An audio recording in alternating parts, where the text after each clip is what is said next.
I almost blew this one. I went live with the wrong camera, and I was like, there was a black shade across my face like this. I'm like, no. So, but I think I fixed it. So tell me quickly, can you see and hear me? Why is everything so? YouTube drives me crazy. Okay, you can see and hear me. Oh, good. All right. And I still, one of these days I have to move the elephant because I always feel like I've got this weird, like right there, the elephant trunk in my head. Oh, Carolina, thank you very much that you can hear me. That's great. So let me calm down. Everything is quiet in the house. The cat is on his restrictions. He's been locked out again for doing his business in my house. I'd say he's in the dog house, but that doesn't quite seem right. Then I'd say he's in the cat house, but that would be a reward. So he's just outside for a while until I let him back in and deal with him. So anyway, now my nose is running. Oh my God. Okay. So I'm glad you're all here for Lisa says, I can't believe this is Hangout number 17. Yeah, me neither. I mean, when I first started this, I really didn't know if they were going to work out because, well, I'd never done it before. So, what do I know? And then would I have anything to say? Would anybody come? Would anybody be interested? And it's worked out really, really well. And so, yes, it's Hangout 17 and I have no reason to quit. So, because you all have been great and I have found something to say. Speaking of which, if you're new to the channel and you're wondering why you're not at Hangout, go below and click on Patreon. And if you join Patreon at level 3, you can join Hangouts. And if you don't want to do that, just watch this later on after I put it for public viewing. You can always go to Sunday live shows, and you can also just support me even with $1 a month on Patreon, which really, really need that, and just like and subscribe. Okay, so there is so much news this week and so many interesting things I want to talk about. I can't believe I have this much stuff to talk about. So, but I do. So, all right. First thing I want to talk about is I had a question, so I'm going to answer it first. Catherine had asked me last week what was the one crime I wanted to see solved, and I couldn't come up with the answer. I was like, what do I think? And I thought during the show, and I couldn't come up with it. So I do have it, and the answer to that is Chandra Levy. Chandra Levy was killed almost 20 years ago. And her case has been solved and unsolved. And I'm going to explain that because I'm going to do that show on Sunday because it does bug me, that one crime. And so rather than talk about it here, come on Sunday and find out what I think of the Chandra Levy murder.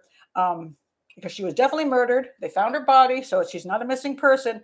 But the question is, who murdered her? And it's going to be a really interesting show. And one of the reasons I wanted to do the show was because after doing the last week's show, which was about the missing girls in Panama, whose bodies were found, bones of their bodies were found, so they died.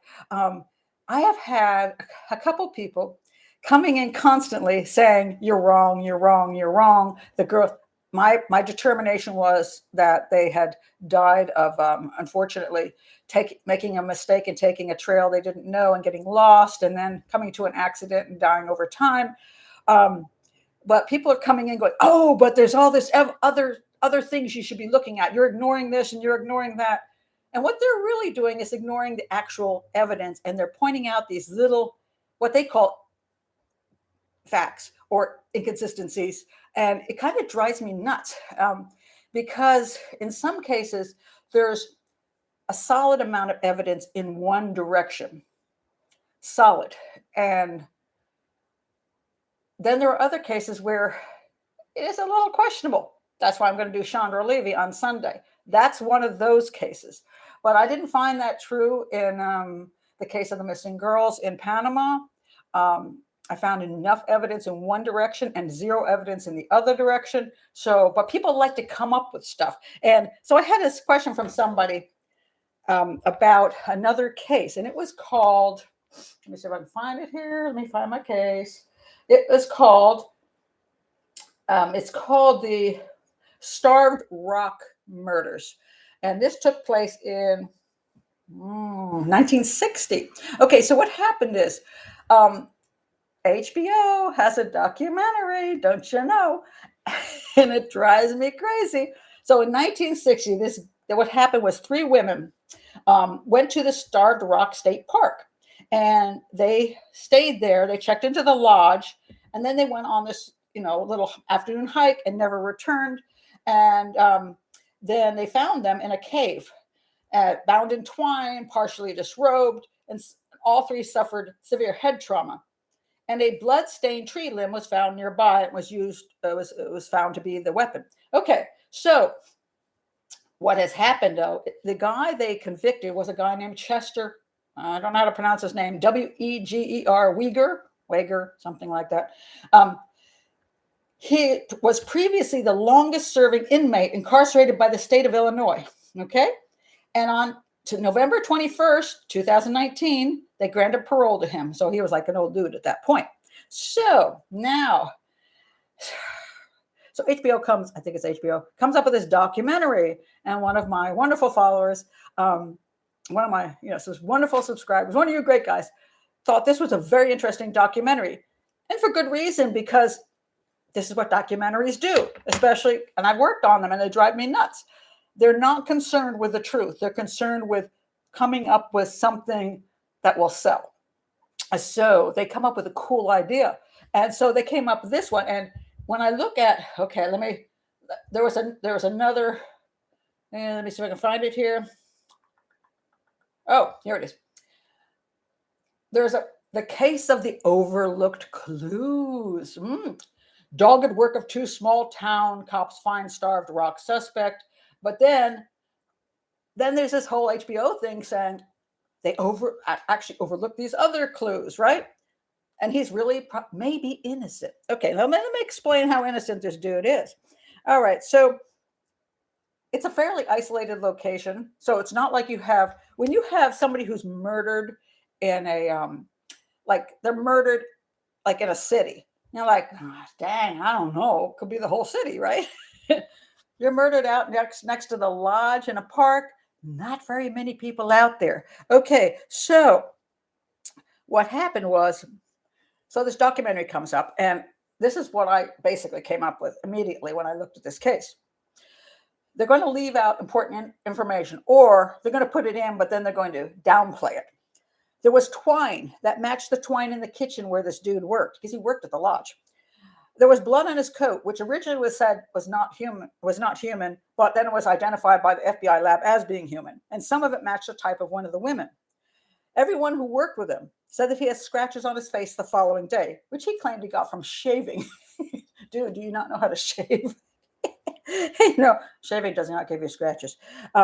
Then when he confessed to this murder, he actually referenced the murder weapon, which was a tree limb with blood on it. And there was no way he would have known that. And he also said this really interesting thing. He said he pulled the women into the cave because there was a small plane going overhead. And he even described what kind of plane it was. And indeed, the police checked it out. And lo and behold, there was a small plane circling that area exactly at the time the women were. He said he was there pulling the women into the cave. I'm going to say it's pretty good. It gets even better. Okay, so they also found his nickname in the cave he hung out in this cave and put his nickname in the cave. So he knows the cave. And also a girl who was raped in the area identified his photo in a photo lineup of a similar crime. Oh yes. And when he was a juvenile, he committed a sexual offense, which was a rape, which he tried to downplay, but it was a rape. So not the guy, really? Who the hell else was it? I mean, okay. It's 50 years ago. Could they have been wrong? Yes. I'm not there 50 years ago. I can't analyze everything that happened 50 years ago. But when a documentary decides they're going to take something from 50 years ago and then bring in these experts who are willing to say, well, they ignored this piece of evidence. They ignored this piece of evidence. I think the police pushed them into that without any proof of this. It annoys the heck out of me because what it basically says is that when we got people in prison who have been convicted, they find all these reasons to say they're innocent. Now, occasionally they are, but it's like false reporting on rape. It's not okay to false report on rape because there really are true rape victims.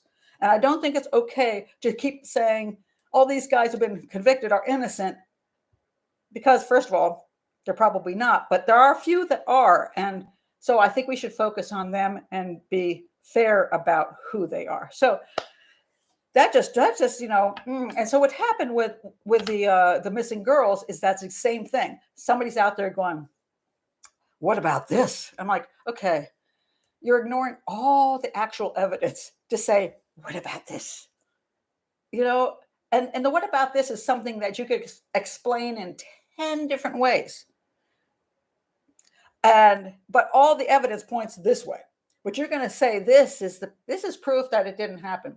And it drives me crazy because that's what keeps these I don't want to call them conspiracy theories because I think that's an overused word. That's what keeps people continuing with ridiculous theories or with unfounded theories about a crime, and it goes all over YouTube and it goes into the media and it goes into the documentaries, and there's no validity to that. And I think it's unfair to the families. I think it's unfair to the police because, of course, the police who did in Panama determine these girls died by accident are now being trashed all over the internet as being incompetent. And sometimes there are police departments that are corrupt or incompetent, or one person is corrupt or incompetent. But I think when you've got enough evidence, you can stop attacking them and stop saying things like they're covering up for the drug cartels or whatever nonsense they're going on about. So that's my spiel on that. Okay, so let me see what else I got to talk about. Oh, yeah. How about the Derek Chauvin bit? And this is really important because it's a media thing again. 15 years in the media, and I've got issues. I do. I have issues with the media. Okay, so what is my issue with this time? Okay, so Derek Chauvin has just taken a plea. And what it is he took let me get it straight here. He took a plea basically saying he denied Floyd his civil rights. It's a federal issue. And he took that plea deal, saying, yes, I denied him his civil rights. I looked through, I'm like, well, why did he take the plea deal? That's the first question in my mind. Why would he do that? I went through page after page after page, CNN, MSNBC, everybody, NPR, everybody. And all I saw was Derek Chauvin has finally admitted he committed murder. He did not admit that. He did not admit that at all. And that is not what he's saying. He took a plea deal. Now, why did he take the plea deal? And this is the important thing about it. I'm not getting into politics of whether it was right or wrong. You can watch my Derek Chauvin thing on that. Hello. Oh, you finally came live. Yay. So sorry. Suddenly Beautifully is here. Hello. Glad you're here. I think I just talked about something you already talked about, but you'll have to go back and look at that because you're, quote, late to the show. But you can always go back and see what I said. So anyway, regardless of what you think about the Derek Chauvin case, and you can watch my videos on it because I analyze what I think as a profiler, what happened, not political issue, as a profiler. But why did he take the plea deal is the question. And that was driving me crazy because I'm saying, people, all these channels, like page after page and media outlet after media outlet saying, well, he finally admitted his guilt. The Floyd family, he finally admitted to murdering George. That's not what he did. And and I'm like, that's not making sense. Finally, I come up with one thing explaining it, which I pretty much figured was the issue. But what was the issue? Okay, what happens when he takes this plea deal? The main point of him taking the plea deal was the federal sentence will be the same as the state sentence. But if he takes the federal plea deal, he'll go to federal prison, not state prison. And if anybody knows, federal prison's a whole lot nicer place to spend your time than state prison. It's a lot less scary. You got a lot more white-collar crime dudes in there. And so you're not in there with gang members who are going to kill you and beat you to death. So if you know, chances of him getting a good appeal and getting, found innocent or not guilty, shall we say, because of the political climate is not likely. And he's probably saying, I think I'm going to be in prison for a while. If I'm going to be in prison for a while, I at least want to come out alive. If I'm going to have to spend my time in prison for over a decade, I want to be able to read books and learn things and not be murdered. So I'll take the federal plea, and then I will not be in state prison. And that's exactly what he did. So this is what this one guy says. He says, you can assume that a state prison is not a safe or hospitable place for him to do a long sentence. He said a plea deal is good deal. So, and that just drives me crazy that the media is not being honest about why he took the plea deal, not because he was confessing guilt and murder. He's saying, okay, civil rights, whatever you want to say that means. He wanted to go into federal prison. Now, whether you think that's right or wrong or whatever, whether he's guilty or not, he wanted to go to federal prison. Why are none of the major media outlets saying that's the reason he took the plea? I mean, it was obvious to me. But so, I just get really annoyed by the media who doesn't want to tell the truth about things, because we learn from the truth. We don't learn from falsehoods. So anyway, that was that. I want to mention Scott Peterson, because Scott Peterson just got downgraded to a life sentence because of some supposed jury issue, which is just bunk. But anyway, now they want a retrial, and they're claiming that they want to appeal and have a retrial, saying that it was burglars who across the street who killed her, and the police have already eliminated the burglars. So it's like a really stupid thing. But hey, is it a stupid thing? Or if you get a new jury, we know how juries work. So yeah, the new jury might say, I just think it could have been the burglars. I don't care if there's 10 pieces of evidence pointing to Scott Peterson. I'm going to say it could be burglars. And therefore, we'll ignore the 10 pieces of evidence because that's what I see happening. So will Scott Peterson ever get out of prison? He just might. Okay, so that was that one I wanted to talk about. Now, let's see. Before I get into our major issues today, I wanted to talk about, what's in my little list here? I got a list here. This was just funny. Tell me this one. I mean, it's kind of like Don't Go in the Basement type of thing. But I was watching this movie, and it's called, why am I just blanking here? Hold on a second, because I'm just drawing a total blank, and I've been watching this movie. So, I mean, it's a series. No, okay. I've been watching La Reina del Flow, which means the Queen of Flow. It's second season. It's out of Colombia. It's a really fun. I love season 1. Season 2, I have some issues with, but one of the things that happened in it, which made me laugh, is like, how when you have these horror films, it's like, don't go in the basement. No, don't go down there because you're going to get killed. Okay, here's the question I have, because this was very similar to that. So in the movies, what'll happen is, so in this movie, this guy finds out that the guy he's working for is this massive criminal who is supposed to be in prison, but now he's not, and he's out there, and so he's calling the police to let them know about this guy he's working for, who's this big drug cartel dude, and he calls and leaves this message. He says, "Call me back. I have important information I need to tell you." I'm like, dude, tell him it on the telephone. Stop saying you need to tell him. I'm like, what's the problem with just giving the information over the telephone? Because, you're in the middle, he was in the middle of like a complete area where supposedly nobody heard him. So if you're going to be someplace where nobody can hear you, why don't you just give the message? Why do you say, call me back? And then of course, they're always found dead, right? So he is found dead. He's been shot to death. And now they wonder, what was he trying to tell them? Dude, just give them the information. Stop telling them to call you back. We have to meet someplace. Okay, what's easier? Giving the information on the telephone in 1 minute, or actually having to get to a meeting place and meeting this person and not being seen, and so you can give them the information. So but I see that in so many of these movies. I've got information. We have to meet.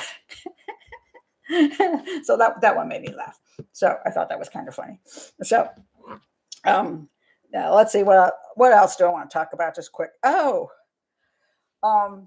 YouTube.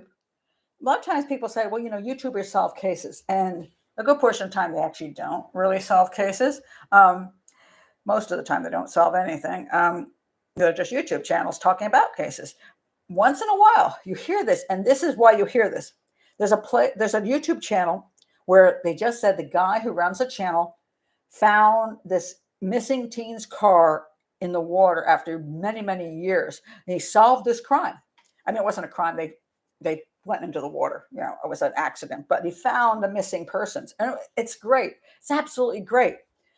His name is Jeremy Sides, and he works with a group called Adventures with a Purpose. Fantastic. But you know why he was able to find them? Because they do diving into places where bodies end up. So they're doing a real physical thing where they're able to find cars that have gone into the river, bodies that have gone into the river, and and so they're able to discover these things in the river because they're scuba diving in. I think it's fantastic.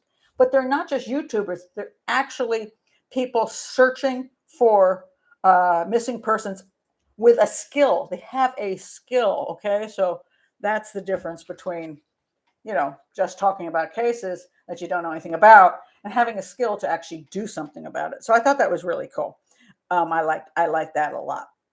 Let's see, what else do I have here? Okay. Oh, one more thing before I do the main thing I'm going to do. I just I wrote this down wrong. There's a woman named, I'm going to put her in the link below. Her name is Lady Colin Campbell. Somebody said I reminded them of her, and she's a British woman who is quite spectacular, and so I'm like, well, first of all, she dresses better than me. She's on all these shows, and she's quite a star. So me here, her here, as far as that goes, as far as fame goes. But I quite liked her. And one of the things I really liked, I'm going to put it in the link. She was talking about Jeffrey Epstein, and she was talking about pedophilia or pedophilia, depending on what country you're in. Pedophilia or pedophilia, and that difference between that and ephebophilia. Now, remember ephebophilia. And I talked about this, I think, last week. The difference is pedophilia is children, and ephebophilia is basically teenagers. And there's a great difference between the two of them as far as crime goes. And as she pointed out, and probably a lot of people got mad at her for this, she said, look, they're both crimes and they're both bad. But having sex with children is a whole lot worse than having sex with teenage girls. And there's a truth to that, because there just is. I'm sorry. I will agree with her on that. And people don't want to hear it, but in many societies, teenage girls get married. Even in our societies, teenage girls are having sex willingly with their boyfriends, or older guys even. They're having sex willingly. Not saying it's a good thing. I don't approve of it, but they're doing it because they are young ladies. Maybe we don't want to consider themselves young ladies. We want to think of them as children, but they're not. They're young ladies. And children are prepubescent, little children. They can't make those, there's nothing there. You should be mess with them in any way, shape, or form. But a lot of these older girls, they're not adults yet. They maybe shouldn't be mucking around, and certainly you shouldn't muck around with a kid under 18 if you're, 35 years old. You shouldn't, or 50. But that's a big difference between that and ephebophilia and pedophilia. And I just think it's important to say that, because it drives me crazy, like it drives her crazy, that they're the one and the same thing. And on that note, before I go into our major topic, I want to point out, let's see if I can find it, because I thought, oh, so true, so true. Let's see if I can find the thing I found on it. Where'd I put it? I have so many notes. I gotta locate where I put them. Okay, hold on one second. Hold on one second. I'm gonna try to find it. Okay, where'd I put it? Oh, so there's this article, and I think I'm gonna put that also in the link below. And it's by Atlantic. The Atlantic put it out. It's called The Great, and then they go Fake Child Trafficking Epidemic. Basically, what they're saying is that on the internet and being promoted by a whole bunch of people is the concept that there is a huge child trafficking epidemic of pedophiles. And I want to find the number they came up with, which was crazy. They were like saying 800,000 children are trafficked every year. They have these different organizations which are talking about all these children who are trafficked. And oh my God, even for organ harvesting for children's, one of the biggest things, this is one person says, one of the biggest things now is organ harvesting, children's organs. They'll take them and feed them and take care of them and raise them for organs. No, nobody's doing that. Nobody's doing that. It's just nonsense. But the one thing I just had here for a second, hold on, let me see if I can find it, because it's the reality of it. Hold on one second. I got to find it. It's a very long article, and I had it set up, but then I went to the top of the article, and now I got to find it again. Okay, so really long article. Okay, where is the statement made about how many are really being trafficked? Because this is very important. It's not a matter of downplaying something. It's a very sad thing, but it's a matter of telling the truth and not promoting and pushing a whole bunch of stuff that's just simply panic. Remember the satanic panic? This is like the satanic panic. This is the new one, and it could be called the pedophilia panic, which I think is ridiculous. Now let me find the exact number. God, it's in here somewhere. Oh me. Okay, I can't find it. Can't find it. I lost. I had it set up exactly to that spot, and then I messed with it. Basically, what they're trying to say is, I keep looking here because I just know I saw it, and I saw the numbers right here, and they've gone missing. Where did they go? Because it's such a long article. Okay, I can't find it. Okay, so essentially, there are a number of children who are, there are a number of kids, we call non-adults. Let's call them non-adults. There are non-adults who are trafficked. They are teenagers. They're not children. They're teenagers. Again, like the Epstein thing. They are 17-year-olds, 16-year-olds, maybe 15-year-olds. Why are these children, quote, being trafficked? Because they're runaways. A lot of them are runaways. The 16-year-old kid says, I can't stand being in my house anymore. I'm running away. They run away to New York City. They have no way to support themselves. They become, we just used to call them, hookers and pimps. I mean, we didn't have the fancy term of sex trafficking 20, 30 years ago. We just called them prostitutes. And then you would get off, the girls or boy could get off the bus, and somebody would say, hey, you need a place to stay. You can stay at my place. And then they'd encourage them into prostitution because they have no way to make money. And so that 16-year-old would eventually become a prostitute and be out on the corner. That's the usual way it works. So they're runaways. And if they're still in their hometown, they might be drug users. They may just want to make money, So look at Epstein's girls. They were encouraged to come to his place and give a massage. They were girls who were low on money. They came from, not so wealthy families. They're working at Dairy Queen. They weren't making good money. And now suddenly they're going to go to this guy's house and help him out a wee bit. And they're going to go home with $200 or $300. Damn, that's a lot of money, So that's ephebophilia. And these are girls who are teenage girls who guys like, not children, just that they're fresh young things and they're exciting to them. And the girls get into it for one reason or the other: the money, the drugs, they run away from home and they need a place. It's bad. It's not the same thing as pedophilia.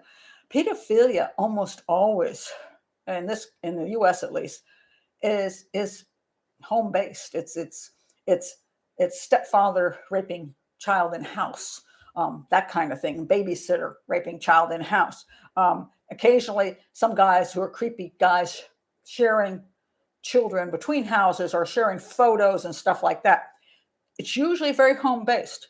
Sometimes there's a woman who needs drugs, so she will allow somebody to have sex with her 11-year-old daughter because she wants the money for drugs. That kind of thing happens. So pedophilia is very local usually. Now, there are some countries which traffic children, because those children usually in very poor countries, they can be kidnapped off the streets. The parents will sell them. A very, very sad situation. It's not what usually happens in the US, the UK, Canada, Australia, New Zealand, most of Europe. It's in certain places in the world where life is very, very tough, so that children, they're very accessible. So I wanted to bring that up because I think that's really important. So anyway, that is my thing on so I agree with her. This wonderful lady, I really liked her. I'm going to put that link in because I think she's cool. So, and I think it's reasonable. All right, now to the question I asked, and the first one I want to talk about, because I want to talk about two different things. One is going to be a missing person issue, and somebody had asked me about this because it's a UK case, and it's really fascinating. And I thought of doing a whole show on it, but I don't know that I have a whole show's worth of stuff to do. So that's why Hangouts are great. So I'm going to ask for your help on this. So I don't know how many of you read what I sent before about this kid who went missing. 14-year-old boy went missing in central London, and he went missing in 2007. His name was Andrew Gosden. And the reason I think this case is interesting is when I'm examining cases, sometimes there's that one thing, the one thing that stands out that drives me crazy. And I ruminate over it. Sometimes I'm laying in bed going, what would be the reason for that? What would be the reason? Sometimes it's a massive red flag. In the Madeleine McCann case, for example, if you want to know that, go to the Madeleine McCann case that I had the video on.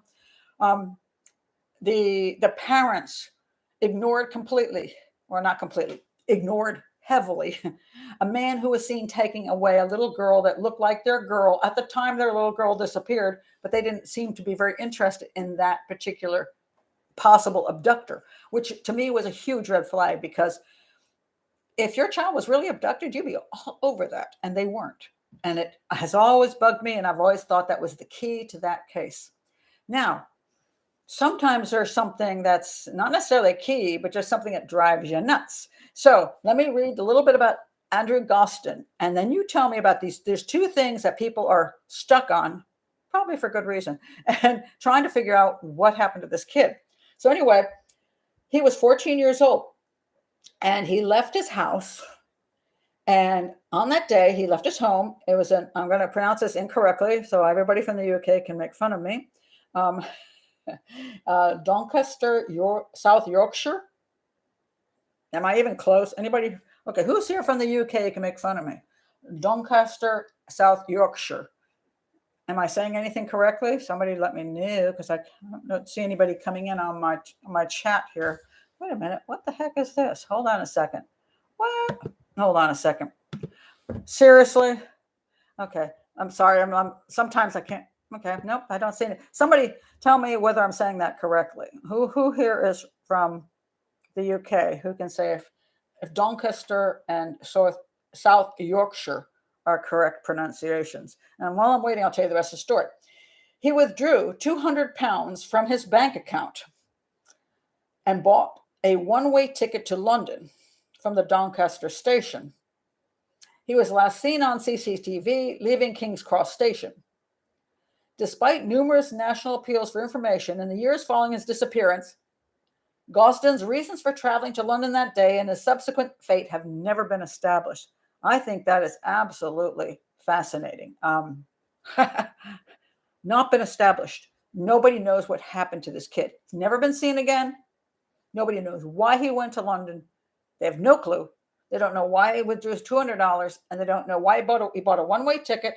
And so they found he had no presence on the internet that they could find at home or at school. So they don't know, the catfishing thing where he might have, somebody might have, suckered him into coming into London to meet up. There was questions whether he was gay or he wasn't gay. Maybe that he was, a budding teenager and he was gay and he didn't tell his parents, and maybe he was going to meet some guy there.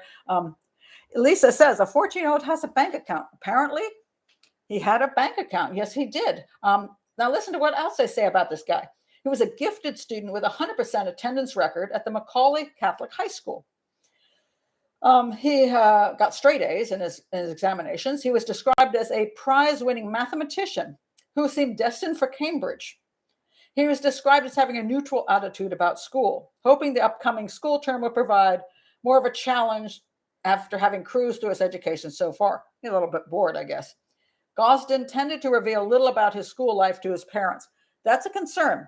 And people will say sometimes, well, what do you think about this case? And my problem is, I would like to talk to the parents. I would like to talk to the friends. I would like to see everything in his room, anything about him, because I don't know anything about him. And from the internet, we're getting a little bit about what his parents said, but a lot of times parents don't know crap. So that's questionable. Gausden was said by, during the 2006 summer holidays, he attended a 2-week residential school at the Doncaster University as part of the Young and Gifted Talented program. Now, some people think he might have met somebody there. Gausden's parents recalled that he returned from the summer school being uncharacteristically enthused about what he had been doing there. Now, the question is, was he enthused about the school program? Like, finally, I'm not bored out of my mind. Or was he enthused about who he met? We don't know. Gausden was described as being happy with his own company, but not a loner, as he all had his own small group of like-minded friends who I would like to have talked to. However, Gausden's family said he did not socialize with his friends outside of school. Why?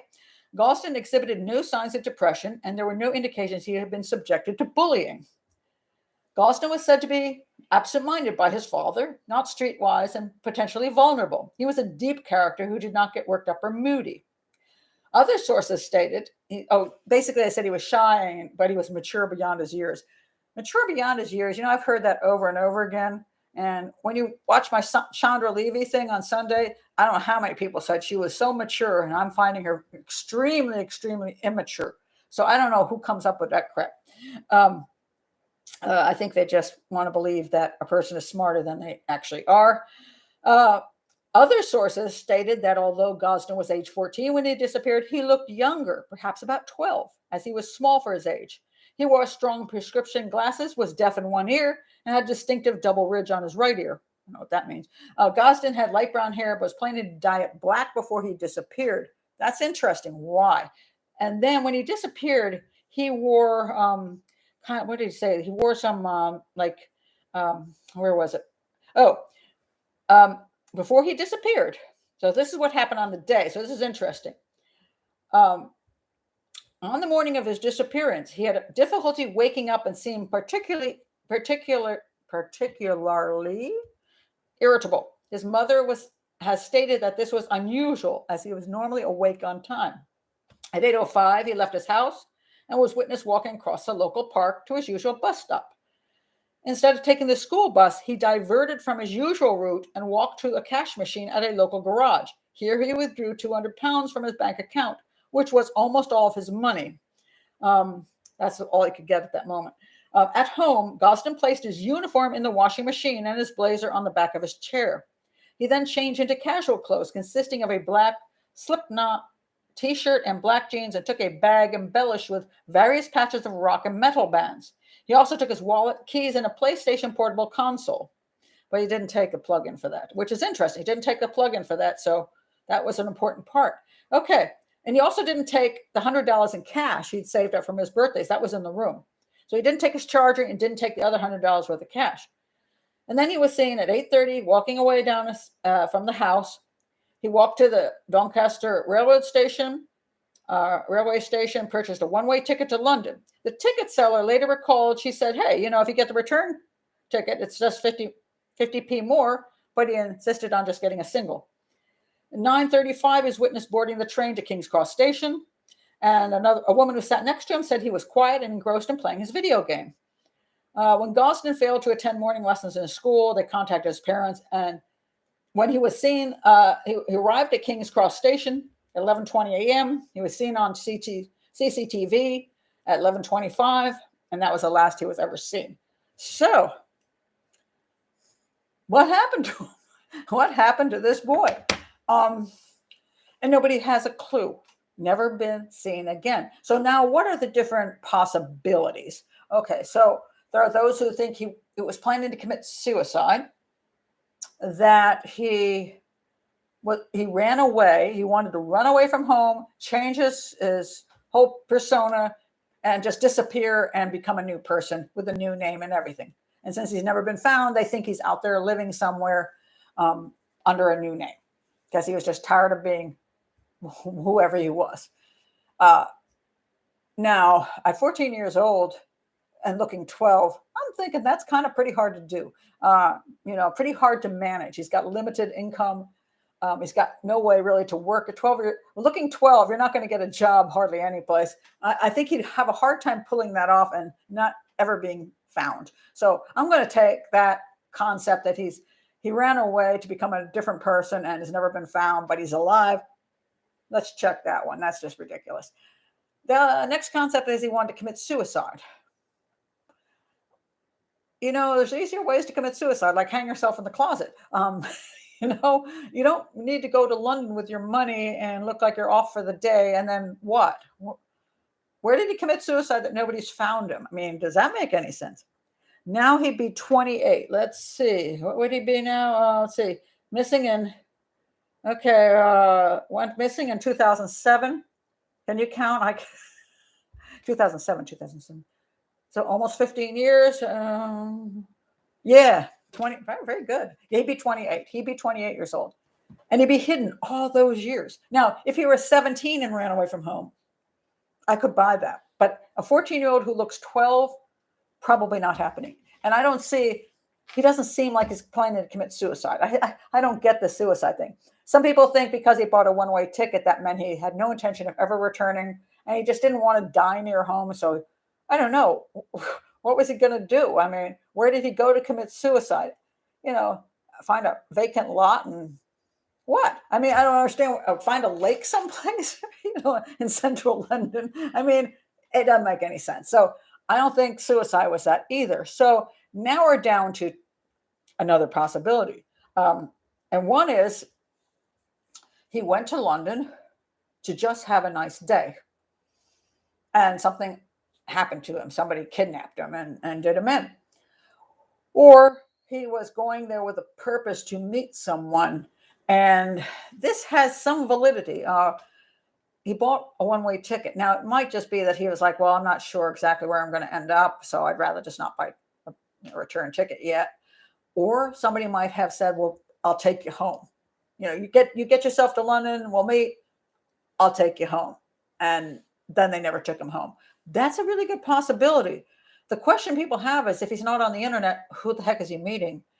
Some of the theory is that, when he went to this program, he met somebody there and they said, hey, here's my address. Why don't you come to my house and we'll hang out,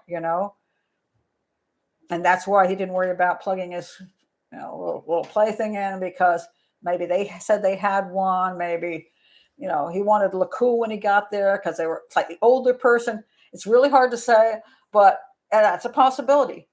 But I'll tell you the thing that just kind of bugs me. It's a 200 pounds. Now, 200 pounds, I'm going to say in today's world, it would have been worth a lot more back then. Maybe 250 50 pounds back then, in today's money. For people in the US, I'm going to say about $300. Why do you think, if he wasn't running away for good and he didn't take the other $100 with him, because you think if you're going to run away for good, you take the cash you already got in your room, you take everything you had, you take more clothes, you take your charger, you take all the money you could get your hands on if you're going to run away. But he took 200 pounds. And this has been driving me nuts. What the heck is the point? What would he use 200 pounds for? Because if he only was planning to go there for the day, what would the 200 pounds cover? Because you'd think, let's say he's going to a concert, maybe 50 pounds would be enough. A little extra change on the side, take 70 pounds. What's the 200 pounds for? Let's see. Florence said, did he join the gay community and change his name? No, I don't think so. He's a kid. I mean, what gay community is going to hide a child that looks 12 years old? I mean, he's 14, but still, really? Would he, there's the concept of, first of all, I think anybody in the gay community would say, even, back then, okay, so it was a little bit earlier, 2007. It's not 2021, but 2007 wasn't that bad a time. We're not talking about 1800s here. And supposedly his parents were pretty much mellow about anything. They weren't all that big. They didn't seem to have an issue with him being gay, or, it's like, whatever.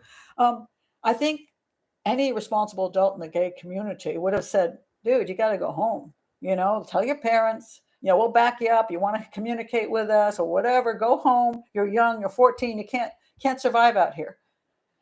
So I don't think there's some guy who decided he's going to keep him, unless he kidnapped him, in his home and just help him change his name and be gay. I mean, I just think that's unrealistic. Lisa says, Molly says he also took his keys. Well, that's interesting. I was like, I think it looked like to me he was planning to go back home. I don't see any reason that seemed like he wasn't returning home. I think he washed his uniform. I think he was just trying to buy some time. Like, I know, I don't know what's going on with him and his parents. How he's going to explain being out. Maybe he's going to make a phone call.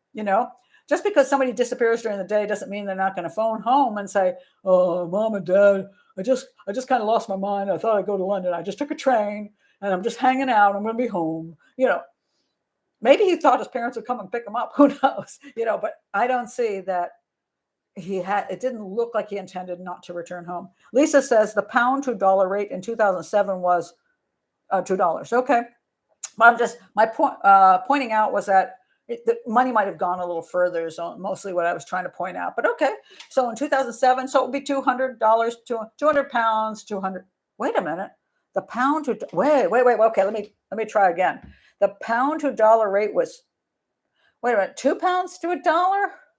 Or $2 to a pound, because I looked it up and right now it's running almost even, like $2 is almost 2 pounds. So, but $400, really? That's a hell of a lot of money. Really? Wow. Okay. I didn't think it was quite that high. I thought I was guessing 300-ish, but that's a lot of money. What the hell was he doing with it? Why would he take out so much money? And that's why that sticks in my head. Lisa says, sounds like he was a gifted child, but at 14, I was still dependent on my parents being in high school.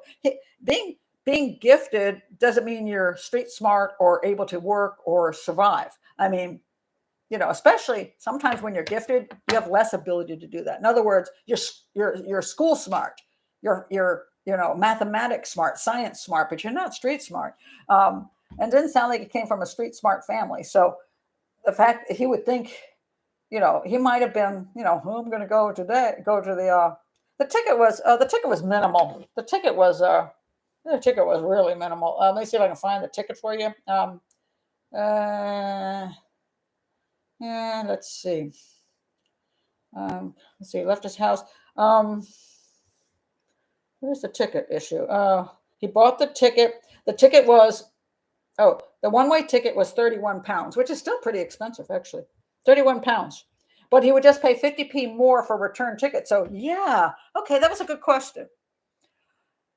If he was buying that ticket and it was 34 pounds, and or at least it's saying it's a lot more than, so let's say $60 in the US, and he only had to pay 50p more for a return ticket, you'd think he'd do that rather than lose his money. So that would mean it looks more like he would go, he had some reason for one way. Now, again, was it because he was running away and taking enough money he thought would survive, or was it because he thought he was going to get a ride home anyway?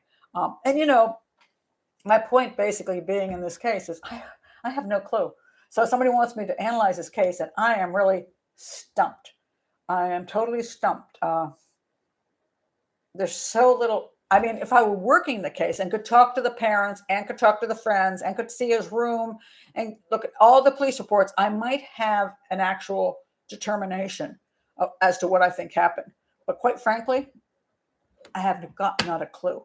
Not a clue. I have no idea what happened to this kid. I don't know why he left home. I don't know what he was doing. Obviously, he changed up and was looking cooler than he looked at home with this, this little, rock type stuff. Was he going to a rock concert, a rave of some sort? And why was he never seen again? That is a curious case. I mean, I would say one of the questions of what case I would like to see solved, I'd like to know the answer to this one, but I don't have one. And unless unless his body is found, or he's found alive, or somebody confesses to something, I don't think anybody's ever going to know. It's sad, but he vanished, literally vanished. So I haven't got a clue, but the amount of money he took out is the thing that sticks in my head. It's like, that's a lot of money. Why are you taking so much money? What are you doing with it? What would be the purpose of that much money? Or maybe he was planning to, I don't know. Maybe he was going on a week-long thing. Maybe he thought he was going to call from London, tell his parents, I'm staying with a friend. I just want to live a little different I'm going to stay here for the week. I'm going to stay. I don't know. But I'd like to know, I can't believe he wasn't meeting somebody. I don't know. I'm not saying it has anything to do with sexuality. I just think it seems a little odd to me that he would, if he was just going to go for a day in London, would he need to take that much money? Lisa, maybe he was transporting drugs. I don't think so. No, I mean, no. I mean, there's no reason to believe that. There's no reason to believe that. There's no evidence in his past. He's kind of like, one of these super smart, very small kids. I can just, if you've seen this picture, looks like a child. I mean, it really looks like a child. So I do believe he was going to London for an experience. I just don't know what experience it was. I find it hard to believe he's just going to wander around London for the day with that much money for no good reason whatsoever. And if he was intending to return exactly that day and wasn't going to meet anyone, why not just buy the return ticket? Unless he was just kind of an idiot and didn't realize. The lady said, I told them, you don't, if you're going to have to buy 2 tickets at 60 pounds, yeah, you want to buy a return ticket for 50p. I mean, so it looks like he either had a ride home or he was going to hang out longer. I have no clue. Lisa said maybe he was asked to do a favor, deliver a small package, not knowing what was inside. But why would he take $400? That makes no sense. I say that he wouldn't have taken the money unless he was buying drugs, unless he thought, I mean, I guess that's possible. Maybe he thought he was going to buy $400 worth of drugs. Maybe, I don't know what, bring it back to the school and make money off of it. Maybe it's a private school. Maybe he's going to sell LSD or he's going to sell weed or something. I mean, that's possible. And then he just was robbed and killed. But, his body was never found. So usually when a body is never found in a city, that's tricky. I mean, it really is. Either somebody picked him up eventually from the city and took him out to their lair someplace, and he's buried in the backyard, or he's buried, he's in a basement someplace. Or, Lisa says the one-way issue bothers me. It bothers me too. Yeah, I don't know. you know, I don't know. I wish I had more information. I really do. But that is why I'm not doing a whole show on it. I just want you to understand how you can have these things that stand out. And these are real things that stand out. These are not unreasonable things that stand out. But yet we have no clue exactly what did happen. Why did the boy go to London? And we don't have an answer this many years later as to why the boy went to London. We just don't.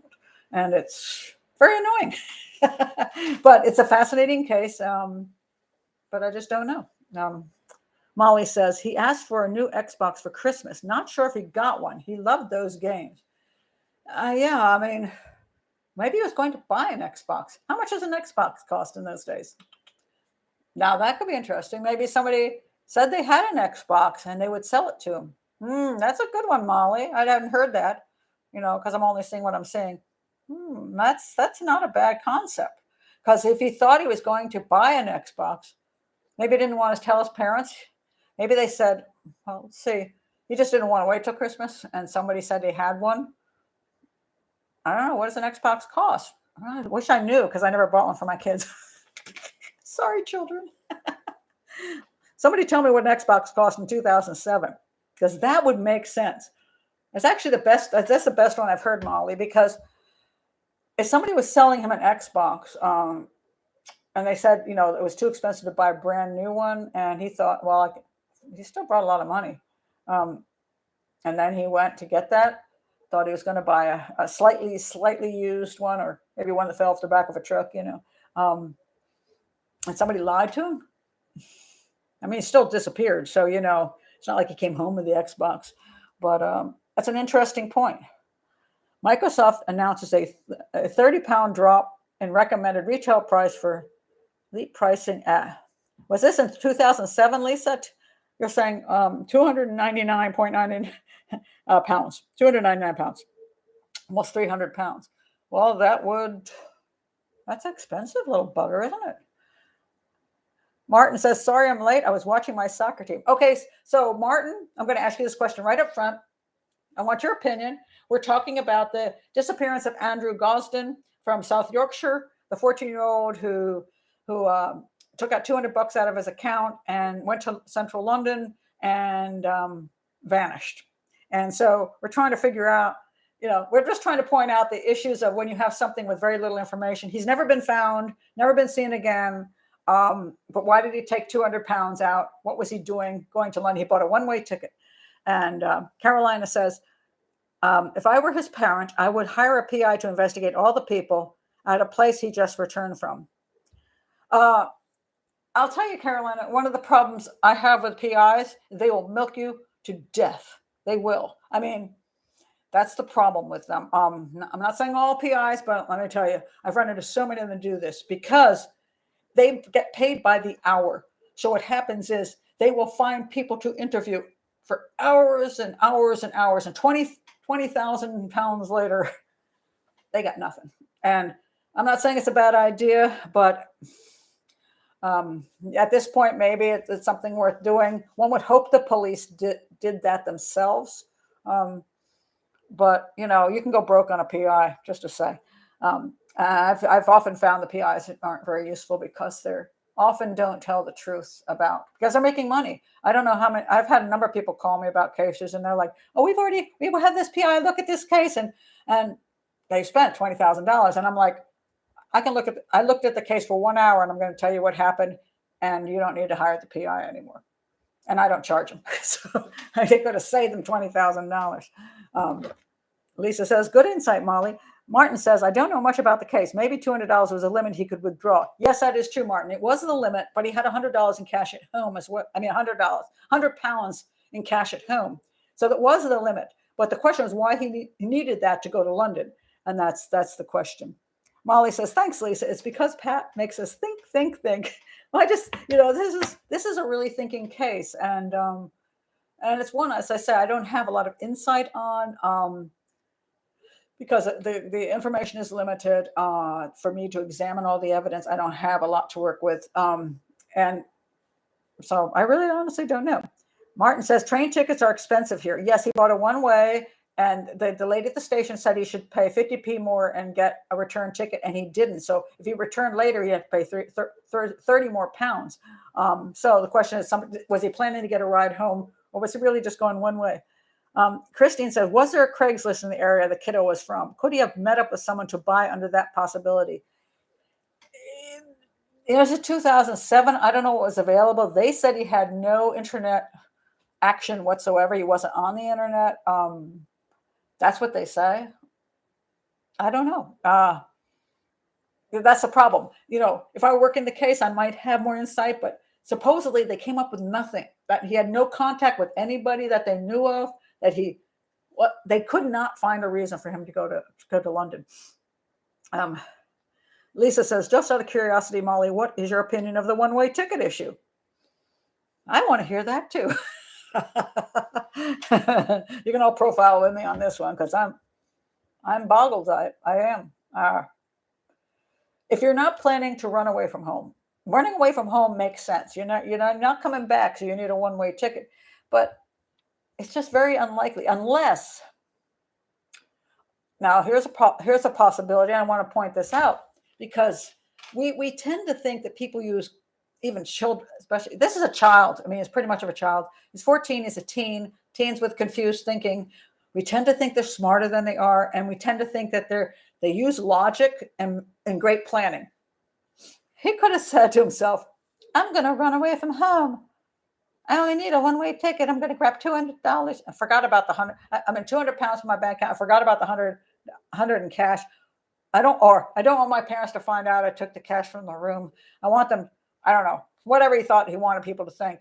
And he thinks, I'm going to do this, because he's an idiot. He might be book smart, but he's an idiot. And he goes to London, and he already gets into trouble really quick, and then realizes this is not working out well, and he gets killed. I don't know, things go wrong. Martin says, Molly says, it is a puzzle because it clashes with him returning home. Was there less expensive public transportation? I don't know. Martin says, everything's expensive in London. He just wanted as much cash with him as possible. I'm just thinking out loud. Well, so 200, maybe he just didn't want to mess with his cash supply at home. Maybe he didn't. Maybe he, and this, I personally think this, maybe he just left. I don't think he was running away. I think he was going for a day in London for some reason. Maybe he just left $100 at home because he didn't want to spend his savings. He got the 200 out just in case, like you say, Martin, paid his money for the ticket, was an idiot, not getting the ticket back. Or maybe somebody said they'd bring him back. So he thought, okay, I'm going to pay 60 pounds for the ticket. And then, was it 60? Make sure I got this right. Was it 60? Okay, wait a minute. Let me make sure I read that. Oh, I'm sorry, 30 pounds. Sorry. 30 pounds, that's more reasonable. 60 is a little high. I'll pay 30 pounds for the ticket, and I'll have all this extra cash just in case I need it, because I might need somebody to come back. I'm going to buy lunch. Maybe he's going to buy something cool in London. Maybe he wants to buy himself, maybe like an Xbox, or maybe he just wants to go some cool place and buy some, I don't know, Legos, I mean, it sounds strange, but maybe he just wanted a day out on the town in London. He didn't want to tell his parents, I'm just going to go have fun, and I'm going to sneak back home. Don't know. Lisa says, so I think you might be right, Martin. I think that's pretty reasonable, actually. I like it. Lisa says, I'll show them, his parents, I'll get my Xbox and run away. I'd say he could have thought that, but it didn't seem like it didn't look that he was actually planning that. And then you would have thought, see, the question is, what happened to him? And it seems, if you're walking around London, you're 14, in the middle of the day, we're talking middle of the day, you shouldn't be disappearing. You shouldn't. I mean, I walked around places when I was much younger than 14. I didn't disappear. If you're downtown, you're going to stores, you're eating some food out, nobody's kidnapping you in the middle of the city. So it seems to me he had to have gone someplace which was not safe. But why wasn't it safe? What location could he have gone to that was not safe? Again, middle of the day, never seen again. Now, that doesn't mean he wasn't. It doesn't mean he wasn't running around in the middle of the day, mind you, and was safe all the way through the day, and then got nabbed at night. It's possible, but it's also possible he went to somebody's home And that's what did him in. Martin says, Florence says, his father, wait a minute, let me go back.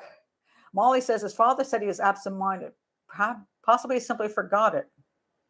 Yeah, maybe. He might just forgot he had money in the house. Florence said there's a lot of predators in those big European train stations, especially if you're a young person traveling alone. Well, okay, yes and no, Florence. I think it's the same problem. If you go to New York City, kid gets off the bus. Let's say you're a 14-year-old girl who gets off the bus in New York City. I lived right outside of New York City. Let's say I decided I want to have fun for the day in New York City. In theory, unless I'm running away from home, I shouldn't be going with anybody. Somebody gets up and says, "Do you need a place to stay?" I'm going to say, "No, I don't need a place to stay. Go away from me." Usually the predators get people who are runaways, true runaways who need a place to stay. So unless he was truly, truly running away, he wouldn't go with somebody probably. Now, maybe he was running away. Maybe he, took some money and, and decided I'm just going to say he may have had a half-baked plan. Who knows? I mean, that's the problem. We simply don't know. Teenagers are not that bright sometimes. They, half think out their plan. Well, I think I'll just do this. I mean, I think of dumb stuff I did when I was a teen, and I didn't think it through real clearly. So, yeah, either he went for a fun day in London and it didn't go well, or he was thinking about running away from home and he went with somebody he shouldn't have. It's really hard to say. Martin said, I think he wanted to hang out down there as long as he could and something went wrong. I tend to go with that. Lisa said, I'd like to know if there are unknown dead young men buried in a plot in London. Could be, yeah, could be around his age. Apparently in all these years, I've never found it. Molly says in the short video of him at the London station, he kind of looks like he's looking for someone. That's interesting. I did not see that. That's interesting. Molly, I think you're ahead of me on this one. Because I don't think I picked up I just glanced at it. Interesting. He's looking for someone. And, the someone could be someone who knows where the cameras are too, and wants to make sure they're off camera so that he has to walk away. And then they go, hey, I'm over here. If they're smart enough, they'll do that. So it's possible. I'll have to go check that. Lisa says I'm going to go see that. Yeah, I am too. So maybe we can, in a couple of weeks, since I'm going to do my UK in a couple of weeks, UK one, US the next, only for the time differences. You can come, anybody can come to my things. It's just that this is the one that's earlier. So my poor UK people don't have to be up at midnight.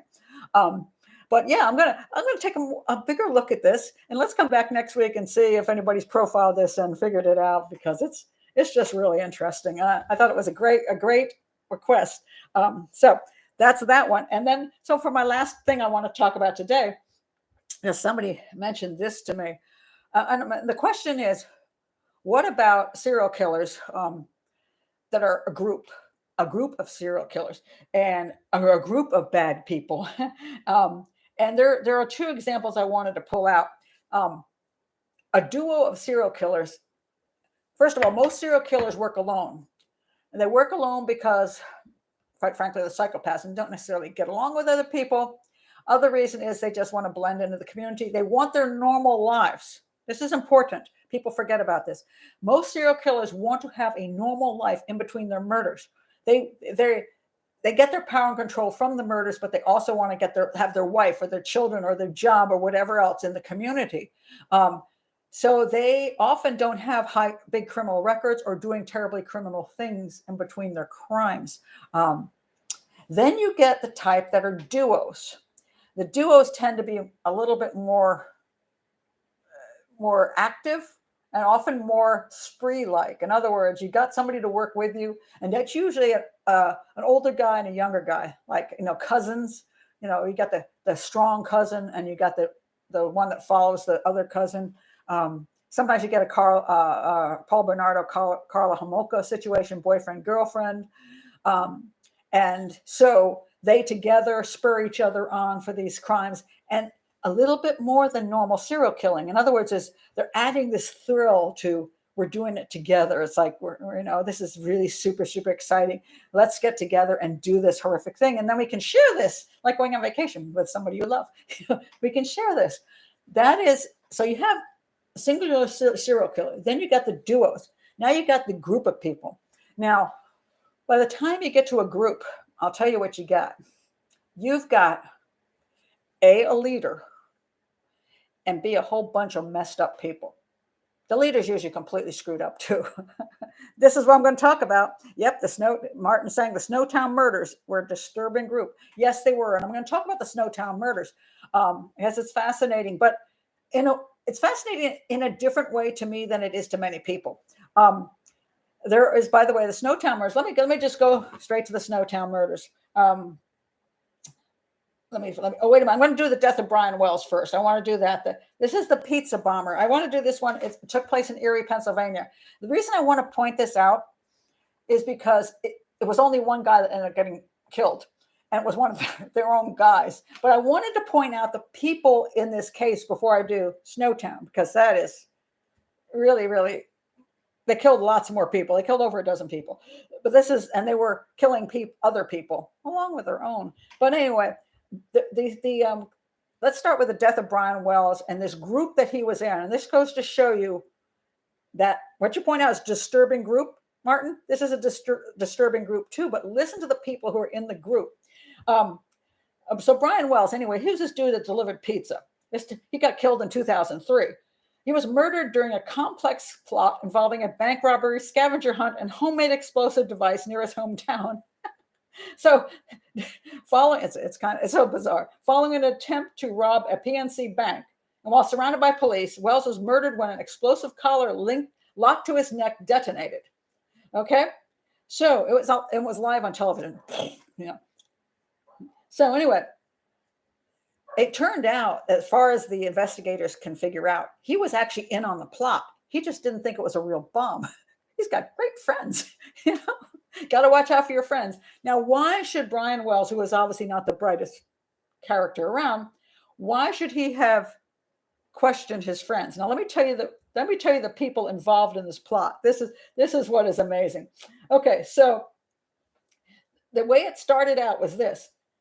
At Kenneth Barnes' home, he, Marjorie Deal Armstrong, and William Rothstein discussed ways they could make money. Deal Armstrong suggested Barnes kill her father, Harold Deal, so she could receive an inheritance. Barnes told her he was willing to do this for $200,000. And so they developed this plot to rob the bank so she could get the money to pay him to kill her father so she could get the money from the inheritance, which I guess was more than $200,000. Now, the woman involved, Marjorie Deal Armstrong, had a history of suffering mental illnesses, including bipolar disorder. No, that wasn't what she was. She's a psychopath. And seems to have been a serial killer. Yeah. Okay. So she was a great student in high school, and then she ended up getting a boyfriend, and then she shot him. She shot him 6 times as he lay on the couch, but was acquitted on claims of self-defense. Her husband and several other partners also died under suspicious circumstances. You think? Kenneth Barnes, he's another character in this thing, was a retired television repairman and crack dealer. All right. What about Mr. Rothstein? He dated her. This is the woman. He dated Deal Armstrong, and he was implicated in a 1977 murder after he gave a handgun to a friend who used it to murder a romantic rival. All right. And anyway, he testified, and he ended up not going to prison. Rothstein was a handyman and part-time shop teacher, and he was part of a group called the, quote, fractured intellectuals, intelligent people who are not well-adjusted. You think? Anyway, okay, he was one. And then Floyd Stockton was a convicted rapist. He was also a fugitive. So this is the group that got together to do this plot. So you can see they all have issues. So whereas a serial killer, a single serial killer, actually, growing up, they might have said he was okay in high school and he's got a job, he's working, maybe he's having trouble keeping his job or his girlfriends, but, if somebody will say, oh, they seem like a nice guy. He doesn't have a criminal record. A lot of times they don't. But these people, all of them All of them completely screwed up bunch of people. And the reason they can get other people to do things with them is because when you have massive screw ups, they don't mind hanging around other massive screw ups. So that's just a reality. Okay, so I'll tell you about another one like this before we go to Snowtown. That would be Charles Manson. All right. Charles Manson is the same type of guy. He runs a group that essentially you could call him a serial killer, but that's not really what he is. It's almost like a cult killings. You get a huge group of people together and they commit crime after crime. They're like natural born killers. They just like doing vicious things because they come from vicious backgrounds and they've been vicious all of their lives. And they just carry this into when they meet other vicious people, then they all hang out and do terrible things. And there's usually a leader. Well, Charles Manson, if you look at his history, has a really crappy complete. And this is actually documented, not just something made up by like some serial killer in prison to impress people. This is actually documented that he just did a, not just that he had a bad childhood, but that he committed a million crimes before he got to the point of being involved in the crimes that he ended up in prison forever for. So he managed to get a lot of people to follow him. And the thing that people often think is that people are following them because, well, he said he wanted to start a race war. Cult leaders generally don't necessarily believe in what they're supposedly fighting. They just make that crap up so that they can inspire other people to go along with them. They want to be the leader, and you have to have something to go with. Jim Jones was going to, start this whole new life in Guyana for mostly Black people because. And then he had his whole little story about why he was doing it and why they should go to Guyana and how God, he was God's gift or whatever. He's lying to them. Anybody who knows about the Jim Jones story knows Jim Jones is a big fat lying psychopath. So is Charles Manson, a big fat lying psychopath. So they bring people in who are disturbed, people who are vagrants, people who have drug problems, people whose lives are in the garbage. And they bring them in because they can lead them. They're like little sheep.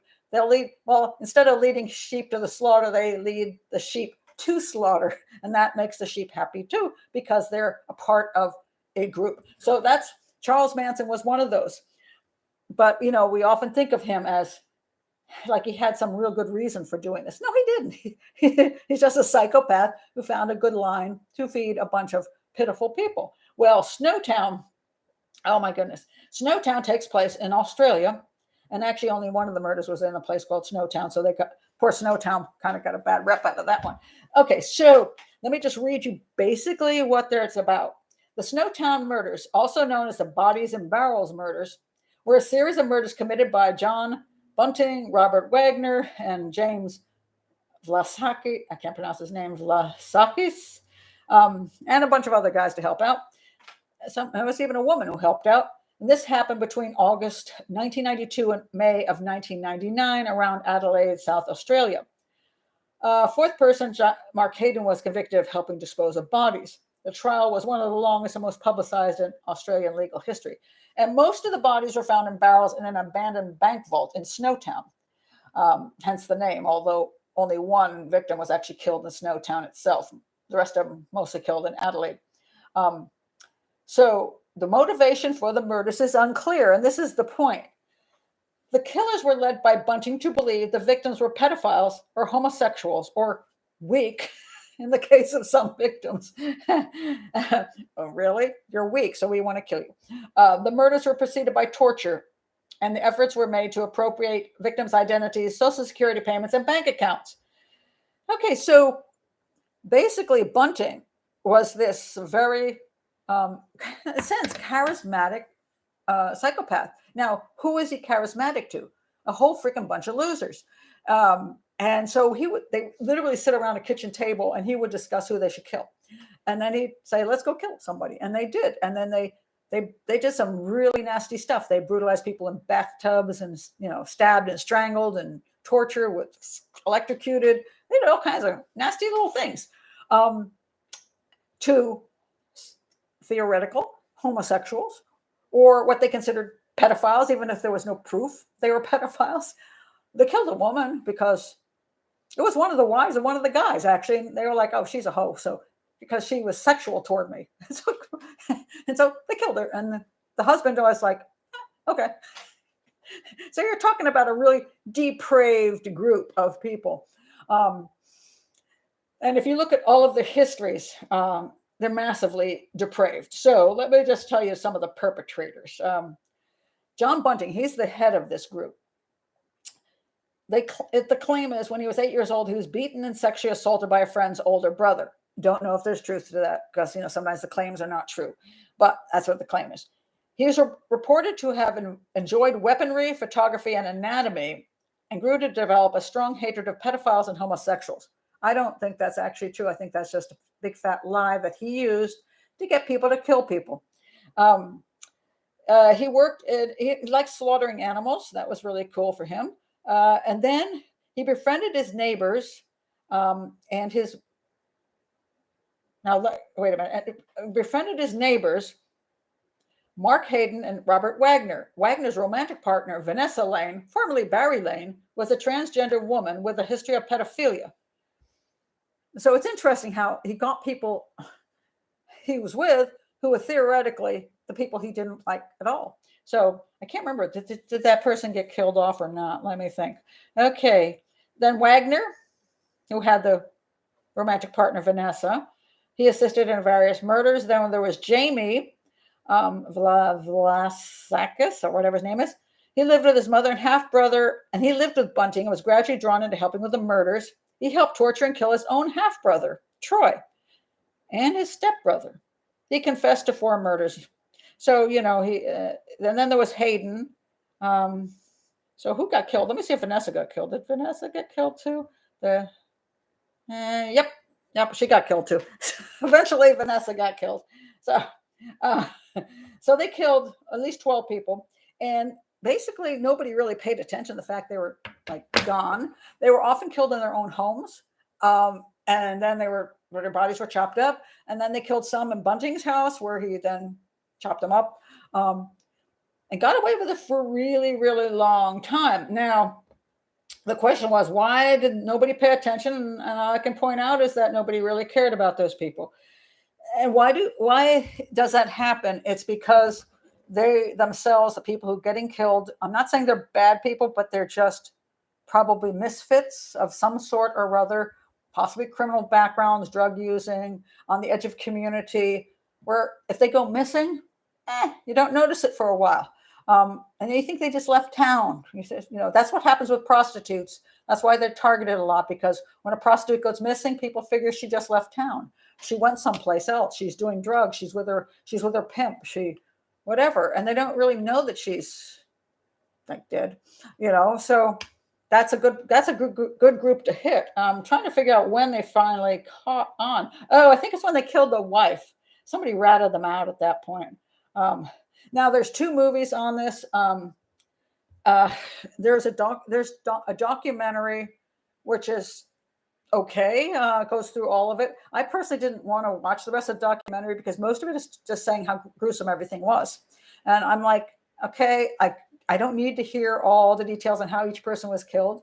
They're all just gruesome. I mean, they're sadists. They like killing. That gave them the thrill and the power. That's what they like doing. And they did it over a number of years, which is why they're called the worst serial killers. But again, I don't really think of them as traditional serial killers. They're more like a cult leader leading a spree over a long period of time, that he gets his power and control off of, manipulating these people, and those people get power and control over being his in his army, shall we say, and thinking they just get a big cheap thrill of it. Let's face it, that's why they're doing it. So this documentary is okay, but there's a movie out, and I purchased this movie.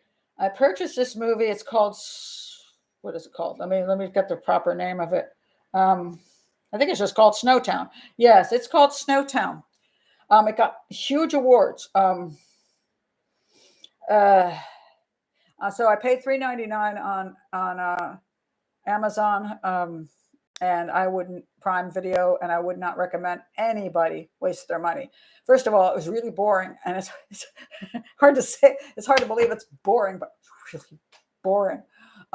So I couldn't. I got through like 30 minutes of it. Like, I'm so done with this. The main character this is not a documentary, so this is a fictionalized version of it, and they're making the people slightly different and the circumstances slightly different. And it's supposed to bring out the emotion and how horrifying it was. And I never got to the really super horrifying part because people said it was like a snuff film, and I really didn't need to do that to myself. But the main guy who was playing Bunting, essentially, really was well done, because when you first see him, he's like feeding the children, he's like making food for them, and he was charismatic. I'm thinking, oh, look, they got a nice guy here. And then he slaughters some kangaroos and chops them into pieces. And then he tells one of the boys to shoot the dog. And so then you see that this dude's a really creepy, sadistic psychopath. But it was good that they showed him as a charismatic guy, and then he completely changes like that.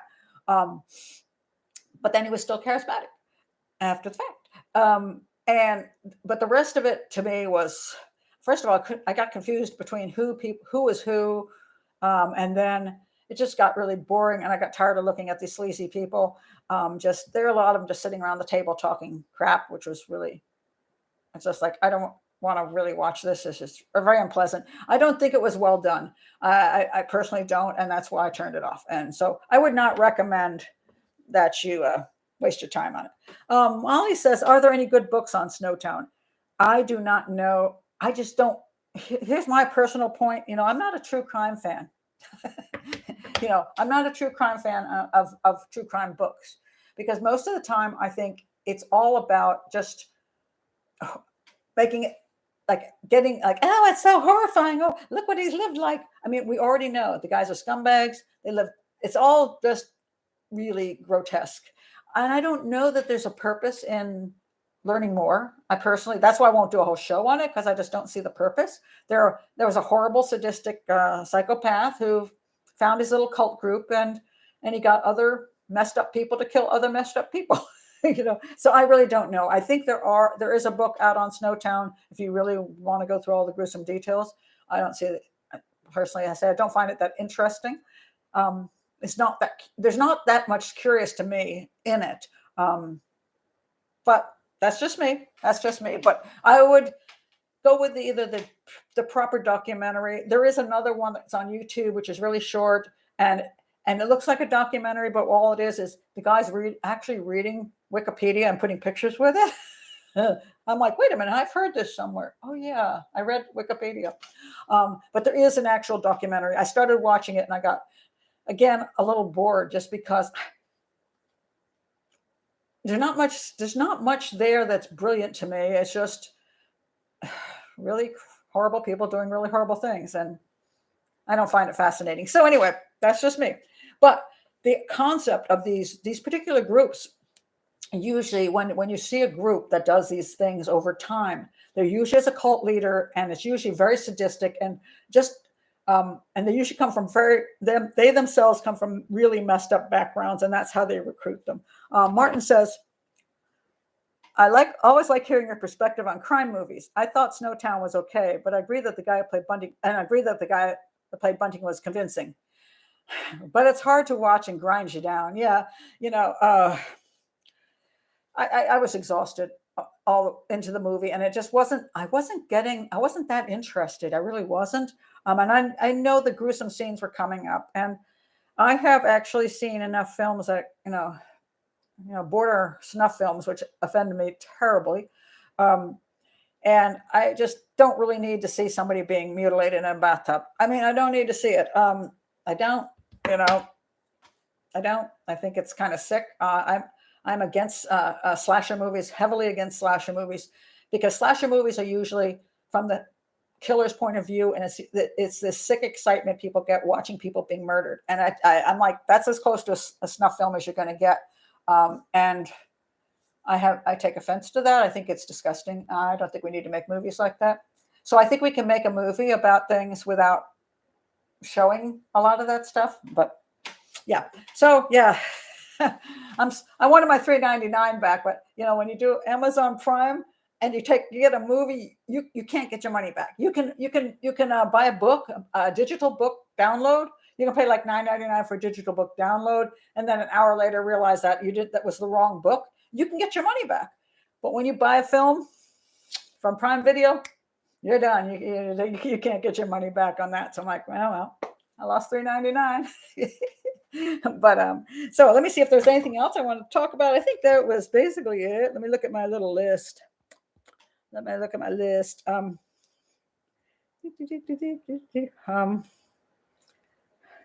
I think that was my list for today.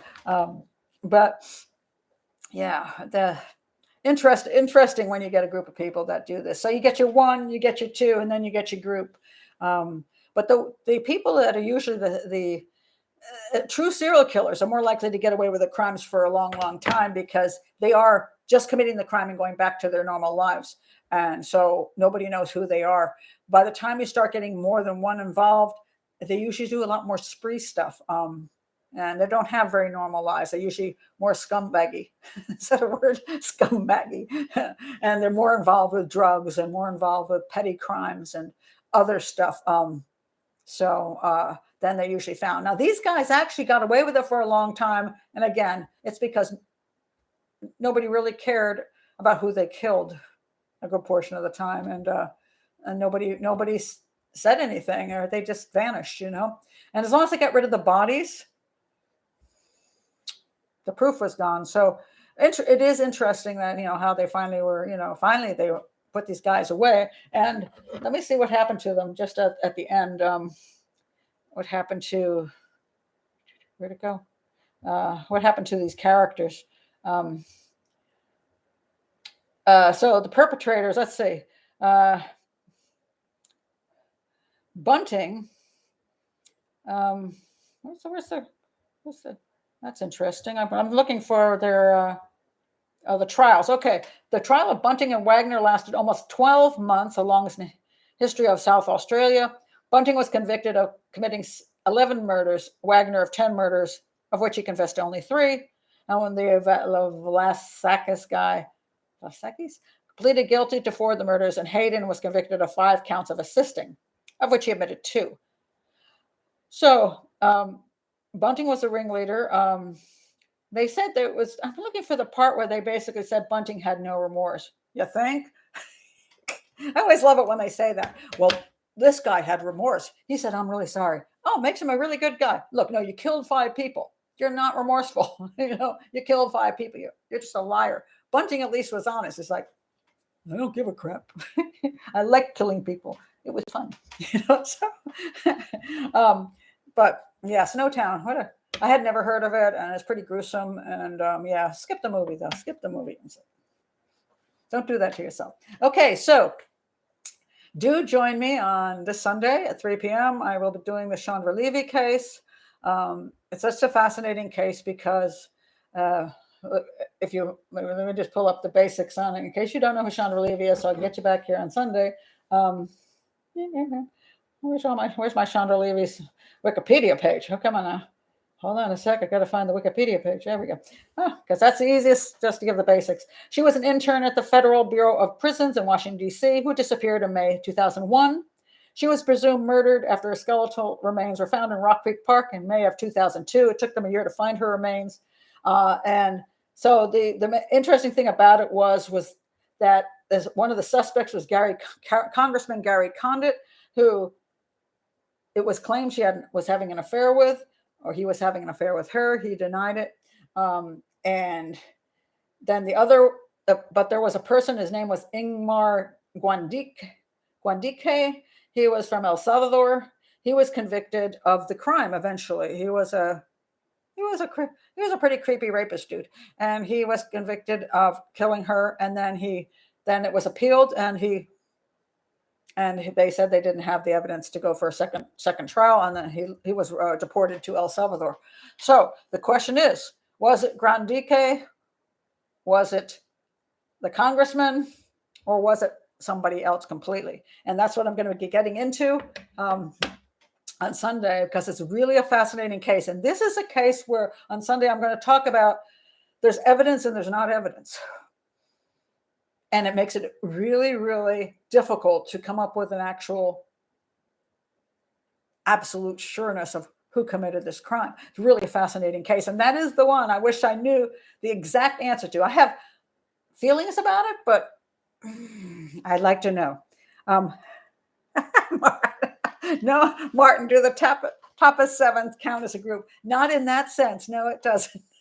No, they don't. No, they're not off murdering dozens of people. So no. I'm not going to tell anybody here who doesn't know who the top of seven is. Christine says, thank you, Pat. See you on Sunday. Hangout was so interesting and such input for everyone. Well, it was really fun. And don't forget, I'm gonna come back to our missing Andrew in 2 weeks just to see what you've all come up with. Anybody who's from the UK or not from the UK, just, and you come up with any more information. This can be our, the case we're trying to figure out. Now, normally, I'm not a crime solving channel. I keep saying that. I'm an educational channel, so let's not think we're going to solve crimes. But this is just a curious one because little bits and pieces can just help us. What do we think happened? And I don't think we're going to solve it. It's not that. I just find it an interesting case because of the different little peculiarities in it. And I also want people to know, sometimes when you profile a case, you ain't got a clue. Every profiler would like to say, oh, well, just give me the evidence and I can solve it. Sometimes you're like, I don't know. I don't know. No idea. And you hope that's not when somebody pays you to do your work, because I'll have to say, sometimes when I went to work in certain cases at police departments, I would fly into like Texas, or I'd fly into South Carolina, wherever I was going. And I'd arrive at the location, which might be the sheriff's department or the police department or whatever. And you walk in to a room with a bunch of detectives who worked on a case for the last 3 years, 10 years, whatever. And they all look at you like this. And you think to yourself, I feel so stupid right now. I will admit that. Sometimes you just go cold and clammy. It's like, I feel stupid. These guys have worked on the case for years. And I'm walking in here going, I can help you solve this. And then you go into this sweat. You think, what if I come up with absolutely nothing? Now, amazingly enough, usually when I sat down with the case files and I spent 8 hours a day, 10 hours a day going through it for a week, I do come up with, I really feel confident in almost every case I've ever worked on that I have come up with a determination of what happened. And I have some more information to offer to the detectives on the case. But it's not always true. You know what I mean? Sometimes you could just run into a case where you're just like, I'm totally stumped. And maybe it's because I don't have the information. Maybe if I had the information on Andrew Gosden more fully, I would say I'm not stumped. But I do not have that. So right now I can say from here, I'm stumped. I don't know what happened to that kid. I don't know why the heck he went to London. So anyway, Molly, check out some more. Lisa, I'm glad you had a good time. And we'll see what you all say in 2 weeks on Andrew. And hope I see you there for Chandra Levy. And again, if you're still here hanging around, do like, subscribe, check the Patreon box below, and support the channel so I can keep hanging in here. So anyway, I'll see you all on Sunday. Bye.